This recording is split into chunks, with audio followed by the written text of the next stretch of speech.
little girl, with problems. A young lady, with problems.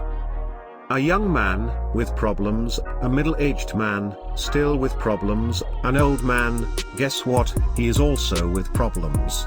All kinds of problems connected with this violin case. Actually, that's a time machine. A serial killer on the loose, bombing cities throughout the years. Will this guy able to stop him? The movie is a fancy version of Time Cop. It follows a guy who's trying to stop a bomber called the Fizzle Bomber, a guy who is bombing cities throughout the years. And this agent is going to recruit someone else to help him catch this bomber. And then this new recruit realizes that this agent is a time traveler.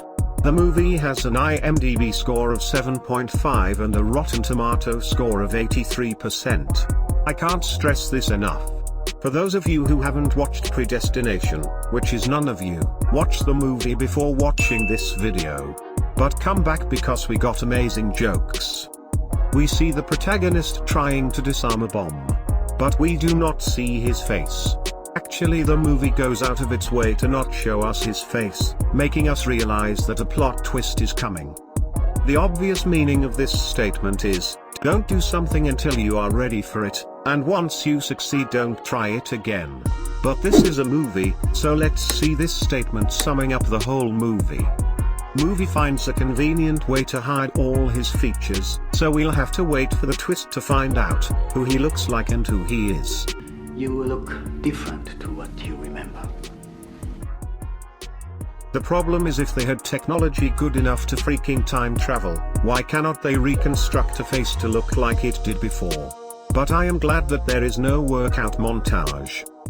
Alright, I know one, but it's not funny. If a joke is not funny, can it actually be called a joke? One of the great philosophical questions asked in the movie. What comes first, the chicken or the egg? When I was a little girl. What? Director be like, good one right? Aren't babies supposed to be, I don't know, brand new? You know, without a past? I was just one of a dozen babies who had no past. I never understood why my parents abandoned me. Maybe your mother thought you might walk into the middle of the street like an idiot, or punch out the headlights of cars, causing her to pay large amounts of fines. She thinks she is very smart just because she can solve that puny equation. How do you ever expect to learn anything if you never end up... Me who watched Red Sparrow starring Jennifer Lawrence screaming at the screen.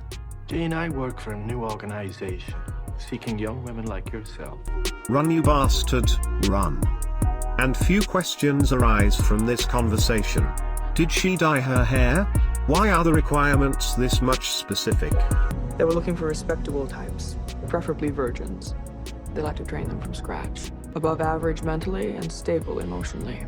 They might have to close down this operation very soon. I am not saying all women are weak. I am just saying you would have a hard time finding smart and strong anybody, be either men or women. We are seeking young ladies who show great promise in the fields of mathematics and science, as well as strong physical abilities.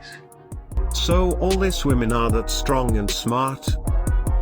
Clearly this is much more fictional than even the MCU. Didn't she knock down girls twice her size even at a young age? The movie already established that she is exceptional, even in this exceptional group of girls. Why is she struggling here? Of course there is another person not showing his face.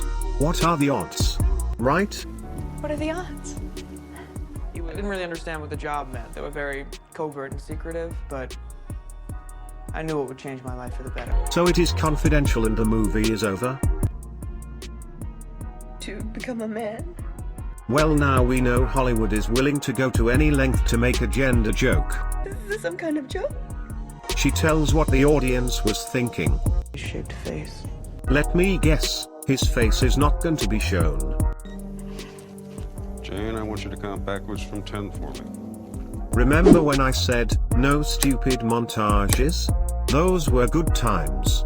Well, you are not a man until you can pee standing up. Oh boy. Another montage. We are halfway into the movie, and we have no idea what is going on in the movie, because a random character is going on about his or her, I don't know, backstory. Can't she see that he looks very similar to her? Even twins don't look that much alike.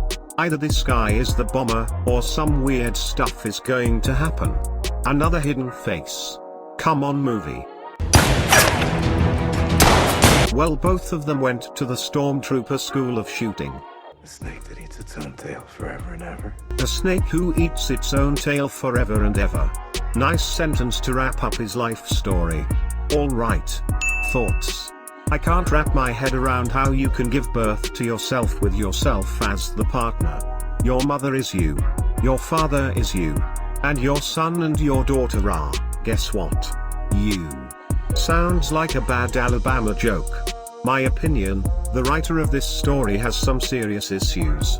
But apart from that and the few bad scenes, it was a good movie. We enjoyed it. I particularly like the kinds of movies with twists in the middle. Moral of the story, you either die a hero, or live long enough to see yourself become the villain. Writing was good, lighting was good. Directing was very good. All of the actors did a fantastic job in the movie. Visual effects could have improved a bit but not bad. Cinematography was perfect. Overall a very enjoyable movie. If you haven't watched this yet and you ignored the spoiler warning, that's on you. But you will enjoy the movie nonetheless. That's been it. Like if you've liked the video. Subscribe if you've loved it. Share your thoughts in the comments down below. Don't forget to watch other content from our channel. Catch you guys later. Until then, goodbye.